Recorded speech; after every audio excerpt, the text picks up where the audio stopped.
കേരളം ഭരിക്കുക ഞാൻ പറഞ്ഞല്ലോ, ജമാഅത്തെ ആയിരിക്കും ആഭ്യന്തരം കൈകാര്യം ചെയ്യുക. അവരാണ് അധികാരത്തിൽ വരുന്നത്.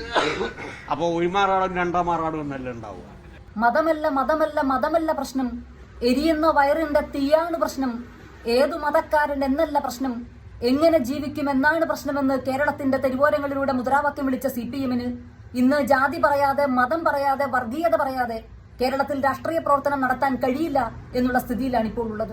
വെള്ളാപ്പള്ളിക്ക് ഇൻകുലാബും വിളിച്ച് നടക്കുന്ന സഖാവ് AK ബാലനെ പോലെയുള്ള രാഷ്ട്രീയ നേതാക്കന്മാരെ കുറിച്ചോർത്ത് മതേതര കേരളം ലജ്ജിച്ച് തലതാഴ്ത്തേണ്ട അവസ്ഥയാണ്. കേരളത്തിൽ UDF-ന് ഭരണം ലഭിച്ചാൽ ആഭ്യന്തരം ഭരിക്കുന്നത് ജമാഅത്തെ ഇസ്ലാമിയായിരിക്കും. അപ്പോൾ പല മാറാടുകൾ ആവർത്തിക്കും എന്നുള്ള പരാമർശം ഒരു രാഷ്ട്രീയ നേതാവിന്റെ നാവുപിഴ കൊണ്ട് സംഭവിച്ചു പോയ നിസ്സാരമായ ഒരു രാഷ്ട്രീയ പ്രസ്താവനയായി തള്ളിക്കളയേണ്ടുന്ന ഒന്നല്ല. കേരളത്തിൽ വർഗീയ ധ്രുവീകരണം ഉണ്ടാകണമെന്ന ലക്ഷ്യത്തോടെ നടത്തുന്ന മനഃപൂർവ്വമായിട്ടുള്ള പ്രസ്താവനയാണ്. ഇത്തരത്തിലുള്ള പ്രസ്താവനകൾ നടത്തുന്ന നേതാക്കന്മാരെയും രാഷ്ട്രീയ പാർട്ടികളെയും നമ്മൾ കരുതിയിരിക്കണം.